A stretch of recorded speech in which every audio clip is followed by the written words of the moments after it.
Evangelho, quarta-feira da sexta semana do tempo comum. O Senhor esteja convosco, Ele está no meio de nós. Proclamação do Evangelho de Jesus Cristo, segundo São Marcos. Glória a vós, Senhor.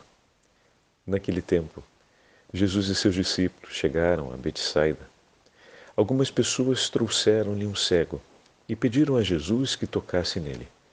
Jesus pegou o cego pela mão, levou-o para fora do povoado, cuspiu nos olhos dele, colocou as mãos sobre ele e perguntou: Estás vendo alguma coisa? O homem levantou os olhos e disse: Estou vendo os homens, eles parecem árvores que andam. Então Jesus colocou de novo as mãos sobre os olhos dele e ele passou a enxergar claramente. Ficou curado e enxergava todas as coisas com nitidez. Jesus mandou o homem ir para casa e lhe disse: Não entres no povoado. Palavra da salvação. Glória a vós, Senhor. Quarta-feira da sexta semana do tempo comum, em nome do Pai, do Filho e do Espírito Santo. Amém. Queridos irmãos e irmãs, a Santa Liturgia hoje nos dá a graça de continuarmos com o 8º capítulo do Evangelho de São Marcos.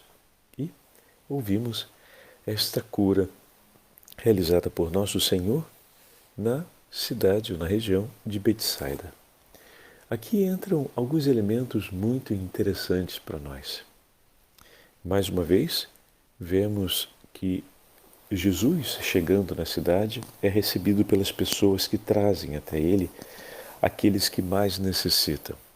Então, já no início do texto, temos uma atitude de caridade cumprida por parte das pessoas que ali estão.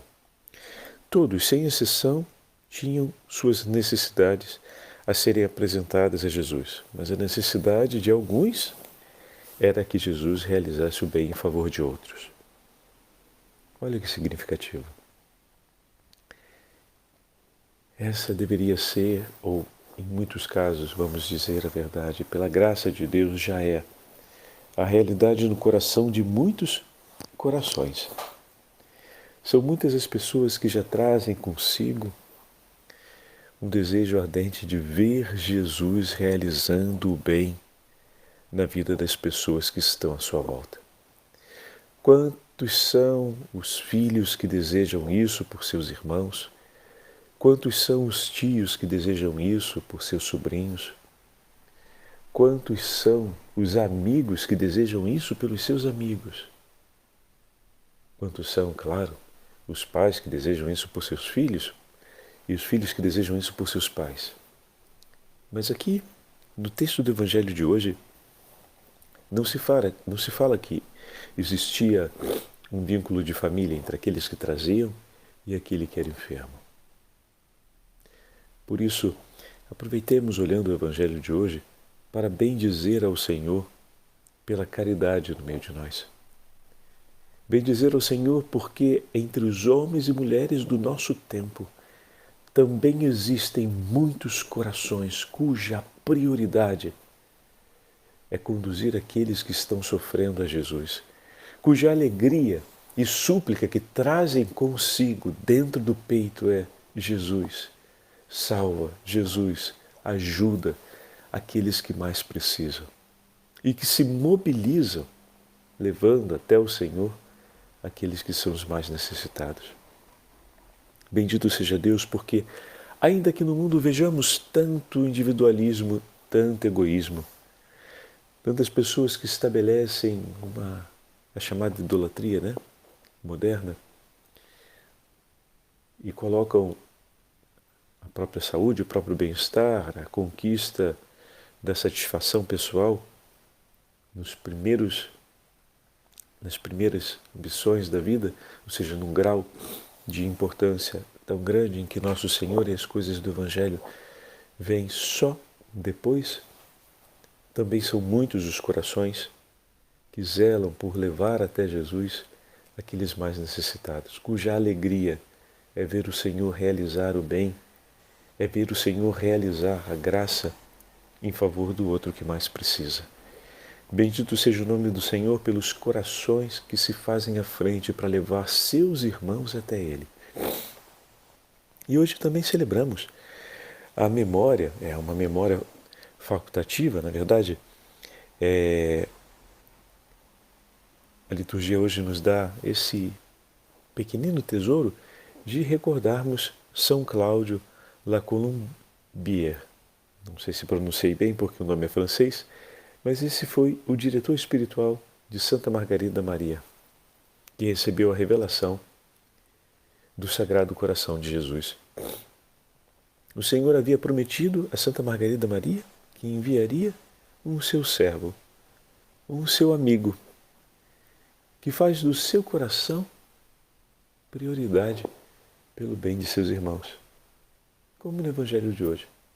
Alguém que a ajudaria a conduzir sempre mais para junto de Jesus. Não para curar a cegueira do seu coração propriamente dita, né? Que a imagem hoje que nós temos no Evangelho é de uma cura, mas para que pudesse contemplar mais de perto a Jesus. Para que os olhos da alma se abrissem ainda mais para contemplar a beleza do seu Sagrado Coração.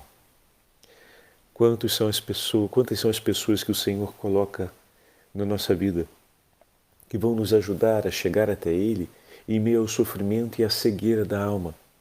Mas quantas também são aquelas pessoas, os amigos, os servos do Senhor que Ele vai colocar na nossa vida para que possamos contemplar com maior clareza a beleza, a profundidade do amor de Deus por nós. Então hoje o Santo Evangelho nos entrega esse primeiro momento da reflexão e também, com a memória de São Cláudio, esse segundo momento, aqueles que passam na nossa vida e que nos ajudam a contemplar com maior clareza e profundidade o coração e o amor do Senhor por nós. Vamos agradecer de maneira especial também por todos esses que Deus, na sua infinita bondade, colocou na nossa vida e foram pouco a pouco nos conduzindo até Ele. E pouco a pouco nos ajudaram a contemplar a sua face, a conhecer a beleza do seu nome, a grandeza do seu amor por nós. Na sequência do Evangelho, a cura se dá em 2 momentos, e vale a pena considerarmos essa cura muito pitoresca, né? Nós temos diversos, vamos colocar assim, ritos, né? O Senhor cura de diversas formas no Evangelho. A cura de hoje ela tem essa dupla passagem. As pessoas trouxeram o cego até Jesus e pediram a Jesus que tocassem nele. Então, não é o cego que pede, é o Senhor, são as pessoas que pedem ao Senhor que Ele realize essa graça. Por um instante parece que existe uma passividade da parte daquele que vai receber a bênção de Jesus. Mas, na verdade, o que está acontecendo aqui é uma grande iniciativa de seus amigos, que não apenas o levam até Jesus, mas representam diante de Jesus a sua súplica. São os porta-vozes do Senhor, do cego diante do Senhor. Alguém se apresenta como seu porta-voz e pede por ele aquilo que está no coração do enfermo. E nesse momento, Jesus então pega o cego pela mão e o leva para fora. Aqui começa uma passagem muito interessante. Nós vimos esse mesmo Evangelho há poucos dias atrás e falávamos a respeito disso, né? Do rito que o Senhor estabelece para dar ao conhecimento daquele que não era de uma tradição da casa de Israel a possibilidade de compreender o poder soberano de Deus. Então o leva para fora, ou seja, o traz para junto de si, o separa da multidão, o separa para ter consigo. E naquele momento Jesus então coloca saliva em suas mãos, toca os olhos dele e coloca a mão sobre ele e pergunta: estás vendo alguma coisa? E agora aquele que foi apresentado diante do Senhor começa a colaborar com o Senhor. Então, esse sinal particular de que Deus tem o poder de curar-nos de todos os males, mas o Senhor quer dialogar conosco e quer que nós tomemos parte nessa obra de salvação. É um convite de Jesus. O pedido já havia sido acolhido pelo Senhor, mas o Senhor queria dar participação àquele que seria curado a essa mesma obra de cura, essa mesma obra de salvação que Ele próprio, o Senhor, estaria realizando. O homem então levantou os olhos e disse: estou vendo os homens, eles parecem árvores que andam. Então, ele fala que naquele momento ele conseguia ver, mas ainda via com dificuldade. Em outras palavras, ele estabelece um diálogo com Jesus. E a cura se dá em meio a essa dinâmica, a dinâmica do diálogo com o Senhor. O Senhor cura aquele homem, mas estabelece um diálogo com ele. Poderíamos dizer que a cura já tinha acontecido, porque quem não via nada já vê alguma coisa.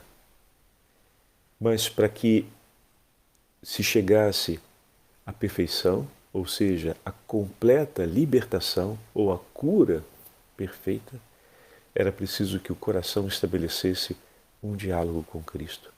Era preciso que voltasse a ouvir, ou melhor, que ouvisse a palavra do Senhor e que respondesse a esse Senhor prontamente. Aqui Marcos introduz um elemento importante. Para que possamos permanecer na saúde, como vai dizer São Paulo, na vida que recebemos de Cristo, é preciso que abandonemos o homem velho e vivamos um homem novo. É preciso que abandonemos os vícios do passado e coloquemos em prática a palavra do Senhor. É preciso que abandonemos tudo aquilo que nos leva à morte, para que guardemos no coração tudo aquilo que nos traz a vida em Cristo. Em outras palavras, é preciso que ouçamos a voz do Senhor e a sigamos como as ovelhas seguem a voz do seu pastor. E dessa forma se completa a cura. Então Jesus colocou de novo as mãos sobre os olhos dele e ele passou a enxergar claramente. Depois disso, Jesus lhe recomendou que não entrasse no povoado. E aqui Marcos marca mais uma vez o tema do segredo messiânico, que revela para nós essa grande reserva, vamos colocar assim, a respeito de Jesus. Ou seja, que precisa ser conhecido. O Senhor, que através dos milagres e dos sinais, se faz conhecer em meio aos homens, para que os homens possam reconhecê-lo como o Messias e Senhor. Hoje concluo com vocês lendo esse trechinho de Santa... Deixa só o padre pegar aqui, que às vezes dá uma travada. Pronto. De Santa Gertrudes de Elfa, abadesa e monja beneditina, que é interessante. Ela fala sobre o gozo e a alegria de poder contemplar Deus face a face e o anseio da alma de poder fazê-lo, né? A contemplação de Deus. E de certa forma a cura do cego também nos fala sobre isso hoje, né? Falamos da primeira parte, sermos levados até o Senhor. A segunda parte, que a cura se dá pelo Senhor, que acolhe a súplica que foi feita em favor daquele cego, mas a cura que se dá também de maneira plena através desse diálogo, a fim de que aquele que não via pudesse contemplar ou ter a visão perfeita, aquele que não via pudesse contemplar perfeitamente a face de Cristo. E Santa Gertrudes então faz esse que seria o terceiro ponto da meditação de hoje, né? A nossa alma anseia por contemplar Deus face a face e vive esse tempo da espera no desejo de vê-lo perfeitamente, sem nenhuma imperfeição, como vai dizer São Paulo, né? Ela faz essa grande leitura espiritual da alma que deseja contemplar a Cristo e que se prepara passo a passo ao longo da vida para finalmente, no dia da Páscoa definitiva, ver Deus face a face. E dessa vez, não mais como com as imperfeições do tempo. Que grande será a minha alegria, diz ela. Ó meu Deus, que grande será o meu gozo, que grande será o meu júbilo, quando tu me revelares a beleza da tua divindade e a minha alma te vir face a face. Então tu, minha alma, verás e viverás em abundância. O teu coração maravilhar-se-á e dilatar-se-á quando recebereis uma multitude de riquezas. Delícias e a magnificência da glória deste mar imenso da Trindade, digno para sempre de adoração. Quando vier a ti o poder das nações, que os reis dos reis e o Senhor dos senhores, com a força do seu braço, tomou para si, da mão do inimigo, quando a torrente da misericórdia e da caridade divina te cobrirem completamente. Então o cálice da visão, o cálice embriagador e sublime da glória da face divina, ser-te-á apresentado e tu embriagar-te-ás. Beberás do rio das delícias de Deus, e a própria fonte da luz te preencherá eternamente com sua plenitude. Então, ó alma minha, verás os céus repletos da glória de Deus, que neles vive, e o astro virginal, que depois de Deus ilumina todo o céu com a sua luz puríssima, a Beatíssima Virgem Maria, nossa Mãe. E as obras admiráveis dos dedos de Deus, os santos e santas do Senhor. E essas estrelas da manhã, que estão sempre diante da face de Deus, com muita alegria o servem, que são os seus anjos, e te receberão para junto do seu convívio. Deus do meu coração e minha herança de eleição, durante quanto tempo ficará ainda a minha alma frustrada, sem a presença da tua dulcíssima face? Faz-me ir depressa para junto de ti, ó meu bom Senhor e meu Deus, fonte de vida, a fim de que em ti eu possa receber a vida eterna para sempre. Depressa, meu Deus, faz brilhar sobre mim o teu rosto, para que na alegria eu te veja face a face. Depressa, ó, depressa eu lhe peço, mostra-te a mim, para que me regozije em ti na felicidade eterna. Ao pedir que seja depressa, Santa Gertrudes de Éfta não rejeita a vida. Ela manifesta o seu desejo do céu. É importante termos isso claro, porque em nenhum momento ela rejeita o plano de Deus e que o Senhor lhe pede no tempo e na história, porque o ama sobre todas as coisas. Mas o seu coração ardentemente deseja o céu e a todo momento. Então, a alegria maior para si é estar diante de Deus na glória dos céus. E essa é a alegria e a esperança que lhe move a cada dia dessa vida. Eis aqui uma grande reflexão para cada um de nós, que peregrinamos nesse vale de lágrimas, mas peregrinamos hoje com alegria renovada por meio da palavra de Deus. O Senhor esteja convosco, Ele está no meio de nós, pela intercessão de São Cláudio, de Santa Gertrudes e pela intercessão da Beatíssima Virgem Maria, abençoe-vos o Deus Todo-Poderoso, Pai, Filho e Espírito Santo. Amém.